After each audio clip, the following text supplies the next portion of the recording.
Halos mag-iisang taon na akong naglalaro itong Gods Unchained. Alam ko madami nagsasabi pa noon dati, wala yan, no? Free to play na yan. Scam yan. Di ako nagkakaroon ng earnings dyan. Pero biglang binigyan tayo ng blessings dito. At ang dami na nating NFTs. And syempre tokens din dito. Yes, bumagsak yung value ng token niya. Pero maganda dito is weekly nagkakaroon pa rin tayo ng Gods token na ginagamit natin pampalakas ng ating mga deck. For example, ito 4.84 ang aking claiming sa weekly event nila. That is around 183 pesos. Saan ka makakuha ng laro na bibigyan ka ng ganyang pera, di ba? Lalo sa panahon ngayon na bear market ang crypto at NFT. Pero hindi lang yon, meron silang update. Hindi pa yung mobile, sana dumating na yung mobile. Meron silang ilalabas na daily play and earn update. Ibig sabihin, hindi lang weekly ikaw magkakaroon ng Gods token, daily na po tayo mag-earn ng Gods token, maglaro ka lang ng Gods Unchained. Depende pa rin yan sa ranking, syempre, parang mga weekly event. Diba sa weekly event, nanalo tayo ng Gods token, pati NFT packs. Dito naman is token lang po. So, depende yan kung ano yung ranking natin. Yan, nandito lahat sa article na ito. Makikita nyo yan sa kanilang Discord, sa kanilang Twitter na binabanggit po nila ito. Actually guys, madami nang naging update dito. Pero bago ko isa-isayin yan, once again, I'm John aka Sora. Kung gusto nyo ma-achieve ang freedom of time and money while doing the things you love, katulad natin, gaming, NFT reviewing, trading, at kung ano-ano mang grind natin sa buhay, huwag nyo kalimutan mag-like, share, subscribe, pati i-hit na rin ang notification bell kasi marami pa akong tips para sa inyo. Kaya, let's go! So makikita nyo dito, ito yung napanalunan ko. Bubuksan natin yan sa mga susunod na araw, yung iba dyan. So, pakita ko lang sa inyo kung ano na po mga nagbago dito. Baka matagal ka nang di naglalaro, magugulat ka, ano tong Ronelian World Whisperer.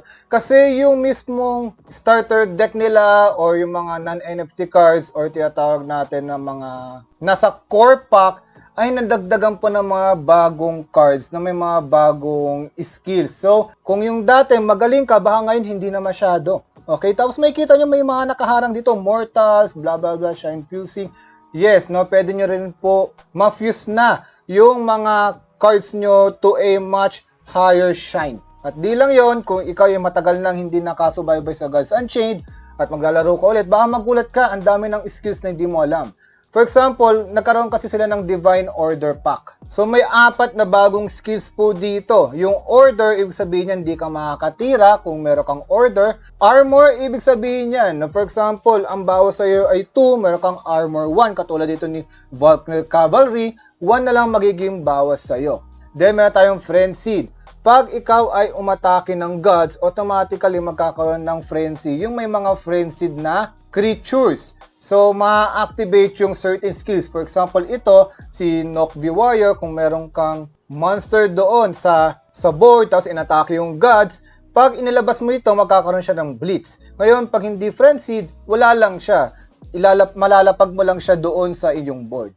Then yung blessed. Itong blessed is magkakaroon ng 3 pagpipilian kung anong favor ang pipiliin mo. Pangdagdag po yun ng favor or pambawas sa kalaban. So, depende po yun.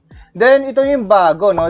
Pag kayo ay naglalaro ng Gods Unchained, ito makukuha yung pack sa mga weekly event. Itong Mortal Judgment. So, this brings a new landscape sa Gods Unchained, kaya mas maganda laruin nyo na para masanay kayo dito sa bagong mga meta nitong larong ito. For example, Echo, ibig sabihin, pag naglapag ka nyan, magkakaroon ka ng bagong card. Similar na ito, pero 1 naka-soulless po siya. Soulless, ibig sabihin is pag namatay yon, ma-obliterate siya or hindi siya mapupunta sa void. Madi-disappear siya through the skies. Okay? Yan. Then, Empower. For example, Empower 2. Yung 1 mana na yan, pag nag-Empower 2 ka, magiging 3 po yan. Karagdagan nun is, itong certain na attribute na to is madadagdag. Give +1/+2. Then, last but not the least is Tempt Fate para sa mga sugarol dyan.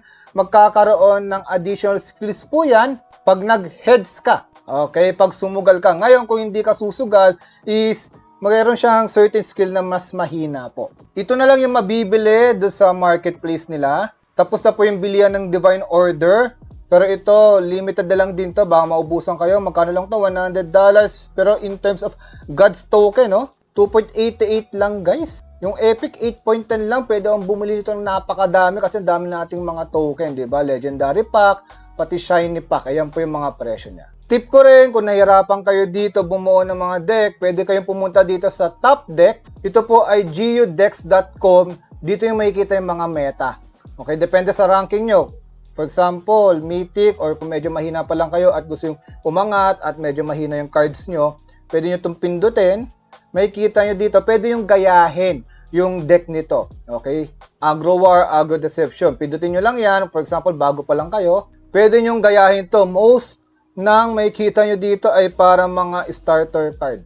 Okay, then you will have a chance na manalo kahit na malalakas din po yung kalaban nyo. So yun lang guys, magbubukas pa ako ng mga nakuha nating pack. At kung papasok kayo dito, make sure na i-enjoy nyo yung mga TCG na challenging katulad dito. At kung bibili kayo ng mga NFT cards, just risk ka naman that you can afford to lose. Once again, I'm John aka Sora. Kung nagustuhan mo tong episode to, huwag mo kalimutan mag-like, share, subscribe, pati i-hit na rin ang notification bell. Gusto ko rin marinig ang mga tinig nyo sa comment section below. Hanggang sa muli guys, babu!